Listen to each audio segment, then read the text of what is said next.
Nesse vídeo eu vou separá-lo em 4 momentos. O primeiro eu vou fazer a leitura da questão. Depois nós vamos resolvê-la. A resolução da questão é o segundo momento. No terceiro momento eu vou fazer a explicação dos distratores. E num quarto e último momento, a análise dos microdados. Vamos embora para o vídeo que o conteúdo está de excelente qualidade. Vamos! O ônibus espacial Atlantis foi lançado ao espaço com 5 astronautas a bordo e uma câmera nova, que iria substituir uma outra danificada por um curto-circuito no telescópio Hubble. Depois de entrar em órbita a 560 km de altura, os astronautas se aproximaram do Hubble. 2 astronautas saíram da Atlantis e se dirigiram ao telescópio. Ao abrir a porta de acesso, um deles exclamou: "Esse telescópio tem a massa grande, mas o peso é pequeno." Considerando o texto e as leis de Kepler, pode-se afirmar que a frase dita pelo astronauta, letra A, se justifica porque o tamanho do telescópio determina a sua massa, enquanto seu pequeno peso decorre da falta de ação da aceleração da gravidade. Na letra B, se justifica ao verificar que a inércia do telescópio é grande comparada a dele próprio, e que o peso do telescópio é pequeno, porque a atração gravitacional criada por sua massa era pequena.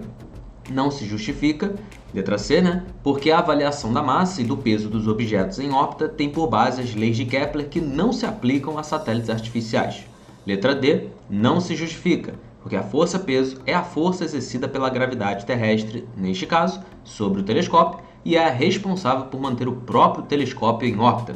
Letra E, não se justifica, pois a ação da força-peso implica a ação de uma força de reação contrária que não existe naquele ambiente. A massa do telescópio poderia ser avaliada simplesmente pelo seu volume. Bom, já quero começar dizendo que essa questão ela é polêmica. Ela é uma questão muito confusa. Ela é uma questão que falta ali informações, ela tem problemas na sua formulação, na sua redação. E essa questão ela foi descartada praticamente da nota geral, do cômputo da nota geral na edição de 2009 regular. Ou seja, ela não entrou na nota, porque ela teve uma discriminação negativa. Já já eu falo mais sobre isso, mas antes vamos tentar resolver essa questão, porque mesmo para tentar resolvê-la, fica um pouco chato de fazer isso, né? Mas vamos lá. Na letra A ele diz: se justifica porque o tamanho do telescópio determina a sua massa, enquanto seu peso pequeno decorre da falta de ação da aceleração da gravidade. Bom, na verdade, aqui é um erro muito comum e muitos alunos pensam, que no espaço não tem gravidade. Na verdade tem. E ali na estação, espacial, no ônibus espacial, melhor dizendo, claro que tem a gravidade, Tem a aceleração da gravidade, sim. Tem o campo gravitacional gerado pela Terra que alcança esse ônibus espacial Atlantis, e ali tem. Inclusive, a variação do campo gravitacional em relação à superfície da Terra até esse ônibus espacial é relativamente pequena. Então tem sim a aceleração da gravidade. Ela é considerável. Ela não é não desprezível. Ela não é desprezível, gente. Não é. Então assim, quando ele fala essa falta, é o falta que está errado. Só que, gente, na verdade, essa frase ela também está um pouco estranha, porque ele não deu nenhuma comparação ali pra gente. Tá, massa grande. Sempre que a gente fala esse adjetivo grande, pequeno, tem que ser comparado a alguma coisa. Cadê a comparação nessa frase, Tá muito vago. Massa grande, peso pequeno. Em comparação ao quê? Em comparação ao quê, querido? Então tá faltando informação aqui para que ela possa ser avaliada de uma maneira mais coerente, Essa frase tá meio estranha, tá bem estranha na verdade. Porque, inclusive, isso vai refletir, essa estranheza vai refletir no gabarito que o INEP considerou. Vamos continuar, Então a letra A já está falsa e, inclusive, muita gente acha isso. Esse distrator da letra A foi marcado por muitas pessoas, já vou mostrar isso para você. Letra B, se justifica ao verificar que a inércia do telescópio é grande comparada dele próprio. Como assim? Está completamente sem nexo. Como é que eu vou comparar a inércia, que é uma propriedade dos corpos, com ele mesmo? É claro, a inércia é a propriedade do corpo, então não faz o menor sentido, está sem nexo nenhum. E que o peso do telescópio é pequeno, porque a atração gravitacional por sua massa era pequena. Também não tem nada a ver. Peso igual a mg, e o campo gravitacional é criado pela massa. Ponto. Nada a ver também. Vamos para a letra C. Não se justifica porque a avaliação da massa e do peso de objetos em órbita tem por base as leis de Kepler que não se aplicam. Claro que se aplica, gente. Basta ter um corpo aí que vai se aplicar. As leis de Kepler valem para qualquer corpo, essa é a ideia, qualquer corpo celeste, né? Então vamos para a letra D. Não se justifica porque a força-peso é a força exercida pela gravidade, neste caso sobre o telescópio, e é responsável por manter o próprio telescópio em órbita, gabarito dado pelo INEP como letra B oficialmente. No entanto, aqui na minha concepção, mais uma vez, eu vou refletir com vocês sobre isso, tá? A polêmica em torno disso aqui. Primeiro, não tem um referencial para a gente dizer se é grande, pequeno em comparação a alguma coisa, né? Cadê esse referencial? Além disso, mesmo que você lembre-se que a força gravitacional ela varia com a distância ao quadrado, teoricamente, como o ônibus espacial Atlantis está mais longe da superfície da Terra, a força gravitacional vai diminuir um pouquinho, mas é um pouquinho. Só para efeito de comparação, na superfície da Terra, 9,8 newtons por quilograma seria o campo gravitacional. Ou se você quiser pensar como metros por segundo ao quadrado na aceleração, também tanto faz a mesma coisa. Se você vai lá para o ônibus espacial e considera esse valor aqui, mais o raio da Terra, né, você vai encontrar ali aproximadamente 8,7 newtons por quilograma, ou metros por segundo ao quadrado. Bom, não foi uma variação brusca, gente, de 9,8 para 8,7. Então, assim, não dá para dizer que é pequeno. Mais uma vez, pequeno em relação ao quê, né? Mas mesmo que fosse ali em relação à superfície da Terra, não é pequeno, cara. Isso não é pequeno, né? Inclusive, tem um fenômeno chamado de microgravidade que acontece com os astronautas, né? Então, assim, tem efeitos perceptíveis. Não dá para dizer que é pequeno, desprezível, considerado, se é isso que o autor da questão quis elaborar, né, ao descrever as suas alternativas. E para completar e terminar, cara, na minha concepção, isso aqui, a justificativa, né, que ele está dando, que é a força gravitacional colocar o corpo em órbita, não tem nada a ver com massa grande, peso pequeno, sabe? Isso tem a ver com a força gravitacional ser a força centrípeta. Isso tem a ver com força gravitacional ser a força centrípeta, a resultante centrípeta, que depende da massa do objeto, da velocidade de órbita dele, da distância que ele está do corpo, do centro do corpo. Então, assim, vários outros parâmetros que não estão sendo levados em consideração. E aí ele utiliza esse argumento para justificar uma frase que não tem nada a ver, a frase com a justificativa. E essa questão, inclusive, ela é considerada por muitos autores em artigos de ensino de física como polêmica também por conta disso.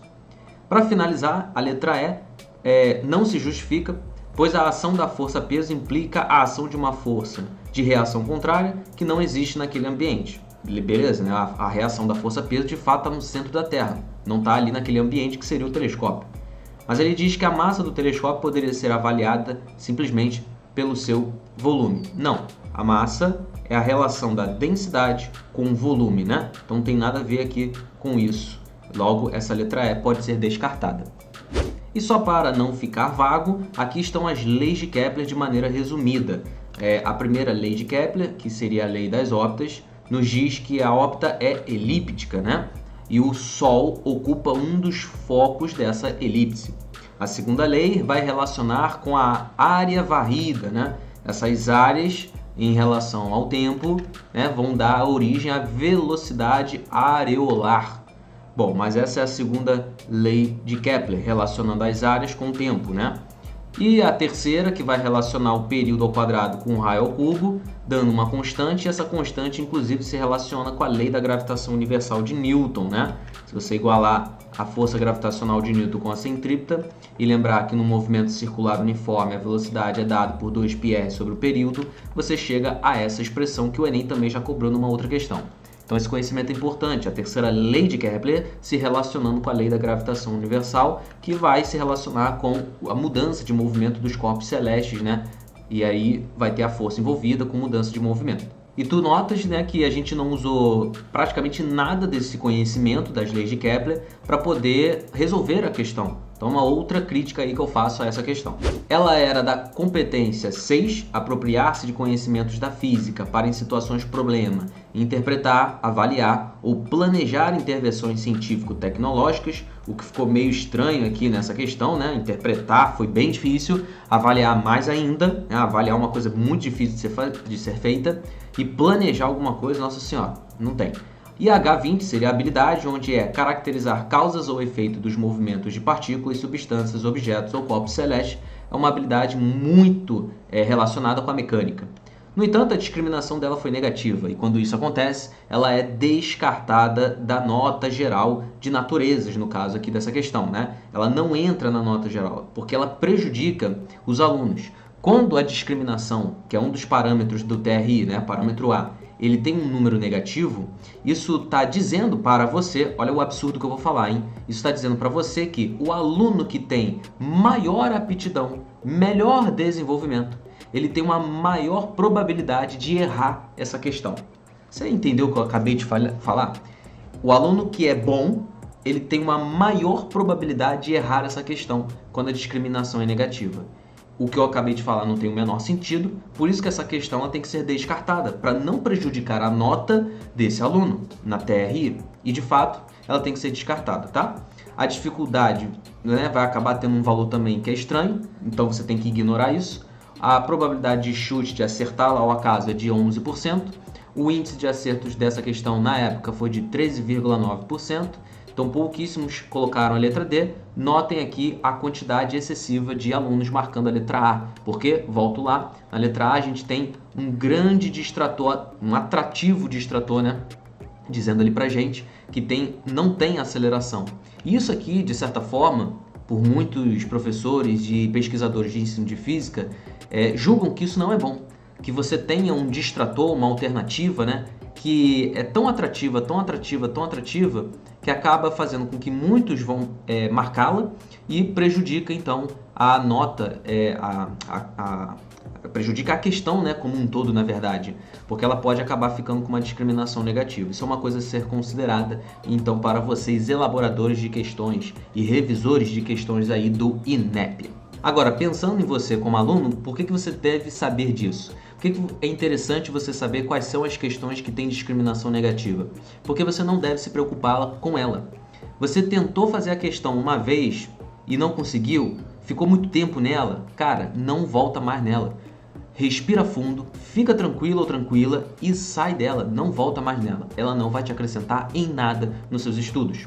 Ela não tem absolutamente nada para te acrescentar em conteúdo, só vai te confundir, você vai ficar meio desesperado e isso é péssimo para o seu desempenho, né, para o seu treino de resolver questões. Então, esquece ela. Espero que você tenha curtido esse vídeo então. Caso você queira saber mais sobre as questões que têm discriminação negativa e você não quiser fazê-las, me coloca aí nos comentários que eu vou estar te respondendo e vou trazer mais questões sobre isso. Você não precisa fazer todas as questões que já caíram no Enem. Nós temos em torno aí de 100 questões no total, né, que tiveram discriminação negativa e você não precisa se preocupar com elas, porque elas infelizmente têm problemas na sua redação, na sua formulação, problemas conceituais inclusive. Em física isso infelizmente acontece com recorrência. A física é uma das a área, na verdade, né, a disciplina, melhor dizendo, é a disciplina que tem maiores questões de discriminação negativa, então foram descartadas, né, por conta da sua complexidade na hora de resolver a questão. Então elas são muito ruins, tá? Então fica aqui ligado, se inscreve aí no canal para você não estar perdendo